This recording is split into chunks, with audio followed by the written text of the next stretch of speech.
இப்பொழுது தரைப்படைகளை இறக்குவோம் என்று சொல்லிக் கொண்டிருக்கிறார்கள். அதுக்கு வாய்ப்பு இருக்கிறது என்று சொல்லிக் கொள்கிறார்கள். இறக்குவோம் என்று வாய்ப்பு இருக்கிறது, அதுவும் எங்களுடைய திட்டமிடலில் இருக்கிறது என்று சொல்லிக் கொள்வார்கள்.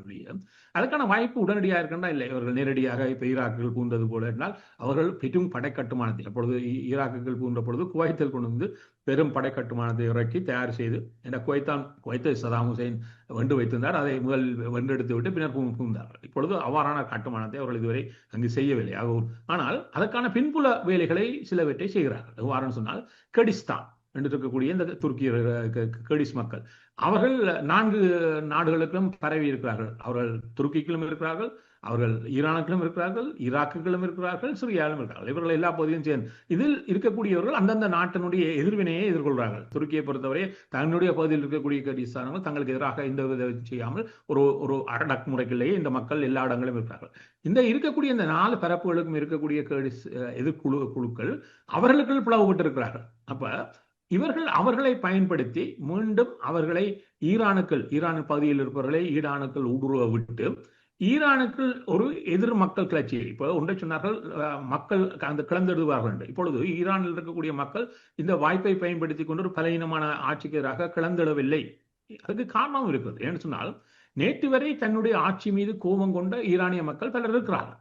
ஆனால் இன்று அவர்கள் தாங்களாக நேரடியாக தாக்கப்படுகின்ற பொழுது ஒரு ஈரானியர் அங்கிருந்து சொல்கிறார், நான் இவ்வளவு நாளும் இந்த ஆட்சிக்கு எதிராக இருந்தேன், ஆனால் இப்பொழுது என் கண் முன்னாலேயே நான் என்னை தாக்குகின்ற இஸ்ரேல் அமெரிக்காவுடன் நான் எவ்வாறு ஒத்து போக முடியும் என்ற கேள்வியை கேட்கிறேன்.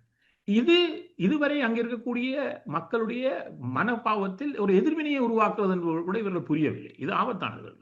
இன்னொரு விதத்தை சொல்லிக் கொண்டோம்னா இந்த கர்டிஸ்தான் பகுதியினருக்குள் இருக்கக்கூடிய குழப்பத்தில் அவர்கள் உள்ளே செல்வதற்கு இதுவரை தயாராக சிஏஏ கடுமையாக முனைகிறது. அவர்களுக்கு 1000 கொடுத்து அவர்களை உள்ளே சென்று அவர்கள் ஒரு கிளர்ச்சியை உருவாக்குகின்ற பொழுது, உள்ளாந்த ரீதியாகவும் ஒரு சவாலை உருவாக்குகின்ற பொழுது அது தங்களுக்கு ஏதாவது வாய்ப்பை தருமோ என்று சிந்திக்கிறது. இவ்வாறுதான் அவர்கள் பல நேரங்களில் இயங்கியிருக்கார்கள், இப்பொழுதும் இயங்குகிறார்கள். ஆனால் வெளிப்படையாக கேட்டால் இல்லை நாங்கள் அவ்வாறு எதுவும் செய்யவில்லை என்றார். ஆனால் அது இதுவரை அவர்களுக்கு வெற்றி அளிக்கவில்லை. என்ன கர்டிஸ் குழுக்களுக்குள்ளே ஒரு விடயம் இருக்கிறது சொன்னால் இவர்களுக்கு இதுவரையும் தொடர்ந்தும் பயன்படுத்தப்பட்டவராக இருந்தார்கள். ஈராக்கில் வருகின்ற பொழுது அவர்களை பயன்படுத்தினார்கள் ஈராக்கை கட்டுப்படுத்துவதற்கு. பின்னர் அவர்களை கைவிட்டு விட்டார்கள்.